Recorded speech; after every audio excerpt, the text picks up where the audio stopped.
Bom dia, boa tarde, boa noite, tudo bem com vocês? Antes de você pular 10 segundos, 20, 30, independente da quantidade de segundos que for, aproveitem enquanto eu vou dando esse recadinho, já desce embaixo, deixa seu like, se inscreve, ativa o sininho para receber todas as notificações. Aqui a gente faz crítica tanto de filmes quanto de livros. Quem não gosta de filme, quem não gosta de livro, gente, por favor, compartilha também, porque você provavelmente deve conhecer alguém que gosta ou de um ou de outro, né?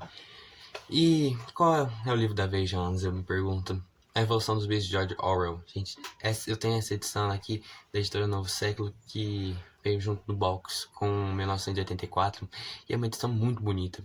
Sim, gente, é um livro muito pequeno. Eu demorei uma semana para ler ele porque eu tô no ensino médio, voltou minhas aulas, gente, não tenho mais tempo pra fazer nada. Então, ó, aproveitei, sexta, livre, terminei de ler esse livro. Gente, vocês conseguem ler esse livro em menos de um dia. E ó, temos muitas coisas para falar de A Evolução dos Bichos. Então, bora lá. Gente, A Revolução dos Bichos é uma fábula inglesa, porque o George Orwell ele escreveu, ele é britânico, assim, nasceu na Índia Britânica, mas ele é britânico. E George Orwell é só um pseudonome, o nome verdadeiro dele, sempre esqueço, é Eric Arthur Blair, se vocês não sabiam. E a gente vai acompanhar uma fazenda, a Fazenda Solar, que ela é comandada, posso dizer assim, o fazendeiro, o Sr. Jones. Ele meio que tem um certo trabalho escravo com os animais eles sofrem, eles passam fome, eles trabalham muito. E lá nessa fazenda se tem o Major, um porco. Vamos falar que ele é velho, ele é bem experiente. E ele fala ele proclama uma ideia de revolução dos animais, porque é um capítulo só desse discurso dele, que também todo fala que todos os animais têm nessa fazenda.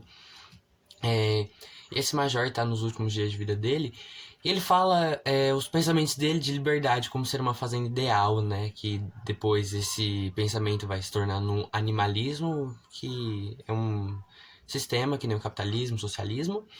E assim, obviamente, essa evolução vai dar certo, senão o nome do livro não seria A Revolução dos Bichos, gente. E a gente vai acompanhar um pouco da tentativa de igualdade dos líderes da fazenda para se tornar tudo igual. Só que a hipocrisia reina, né, meu bem? Gente, essa foi a minha segunda releitura do ano. A primeira foi It, a coisa do Stephen King. E assim, eu li esse livro também no começo do ano. E eu não lembro de ter tido uma experiência tão boa na primeira vez que eu li esse livro. Sim, mesmo lendo um pouco mais devagar dessa segunda vez, eu me senti mais dentro da história do que na primeira vez, gente. E eu vou dar 10. Na primeira vez eu dei um 8,5. Não.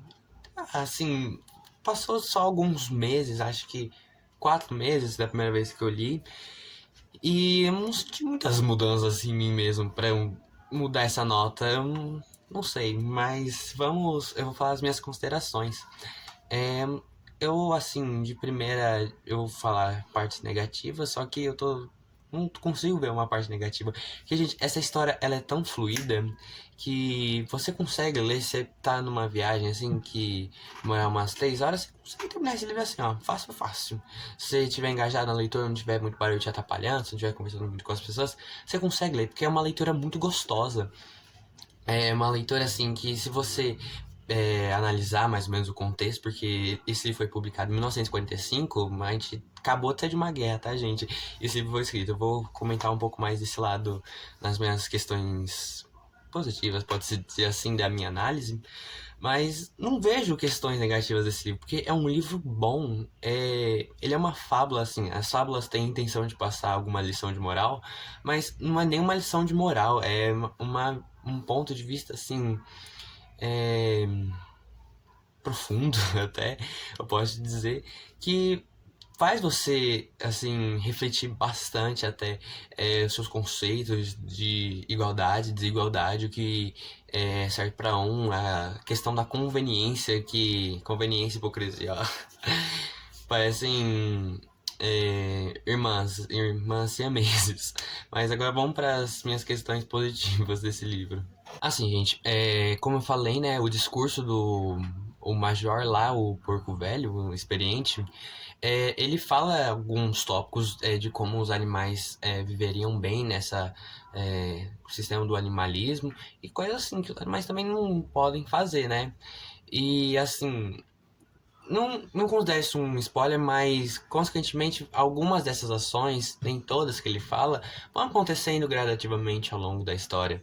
E você fica pensando assim, dá até uma sensação de raiva quando isso acontece, sabe? Porque você. É mesma coisa de filme, você sabe o que acontece, mas as outras personagens do filme não sabem o que tá acontecendo. É a mesma coisa em Revolução dos Bichos. Que é um poder autoritário que é instaurado, que vai se instaurando ao longo da história.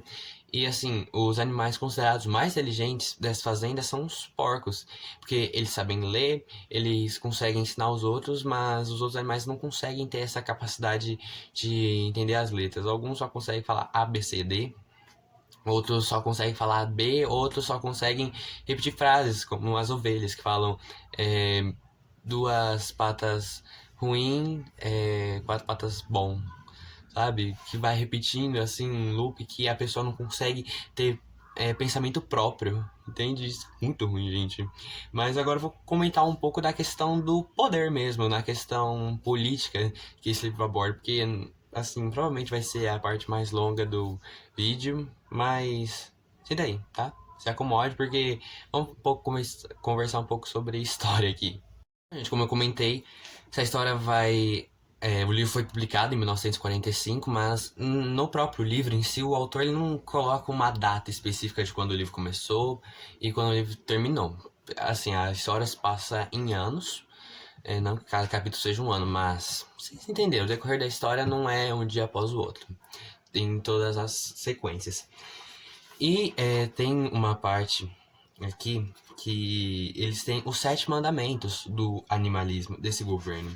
Se você quiser ir, se você tiver, nessa edição que eu tenho, tá na página 25 do livro. Os 7 mandamentos. Primeiro, eu vou ler na ordem, vou falar primeiro, segundo não. Tudo que andar sobre 2 patas é inimigo. Tudo que andar sobre 4 patas ou tiver asas é amigo. Nenhum animal usará roupas. Nenhum animal dormirá em uma cama. Nenhum animal beberá álcool. Nenhum animal matará outro animal. Todos os animais são iguais. Eu falei 7 mandamentos, mas pela questão da última. Todos os animais são iguais. Porque até o final da história vai se surgir essa frase assim, ó. Todos os animais são iguais. Mas alguns animais são mais iguais que outros. Na primeira vez que eu li essa história, eu fiquei assim. O George Orwell não tá bem na cabeça. Ele tá either bad or well. Ai, gente, piada de inglês tá show aqui. Mas assim, deixa eu tentar explicar de um jeito que não dê spoilers. Por exemplo, todos os animais são iguais. Você pega um grupo assim, seres humanos, elefantes e girafas. Ambos são mamíferos. Todos esses seres são iguais. Porém, alguns animais são mais iguais que outros. Por exemplo, o ser humano pode ter mais aspectos semelhantes a de um elefante do que de uma girafa. Independente do que seja mentalidade, porte, o alimento que ele necessita, independente do que seja, gente. E nesse livro, eu consegui fazer essa análise graças a essa segunda leitura que eu fiz, gente. Eu vou levar essa mentalidade pra vida.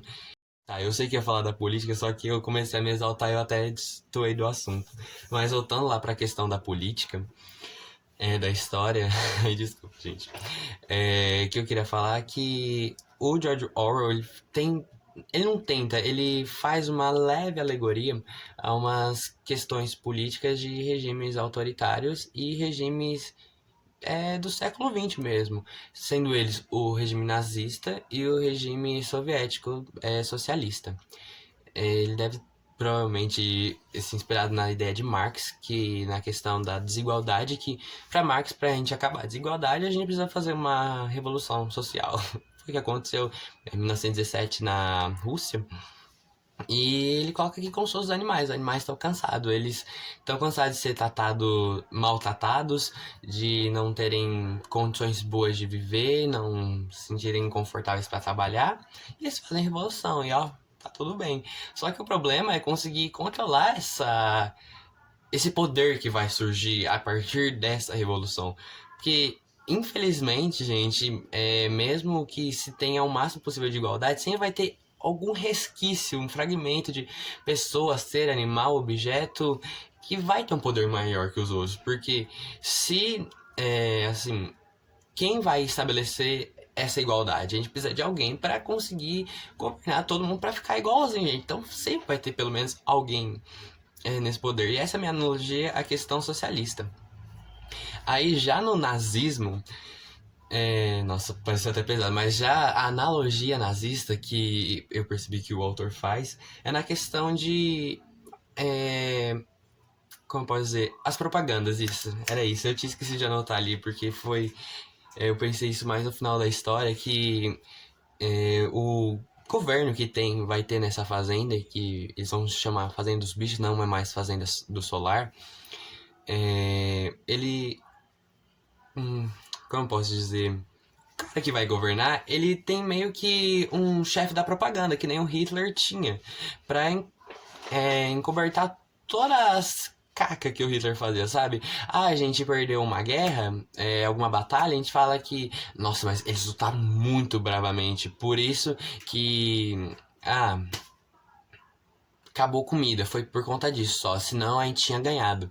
E aqui é a mesma coisa, eles tentam encobertar todas as coisas assim que acontecem que dá merda pro lado dos governantes, assim, pode-se dizer. E tanto na questão da divisão do alimento, eles falam, a gente precisa de mais alimento porque a gente tem alguma capacidade mais desenvolvida que vocês. Por isso a gente precisa de mais alimento, porque se a gente não tem esse alimento, a gente não vai conseguir viver, a gente não vai conseguir governar vocês e não vai dar certo.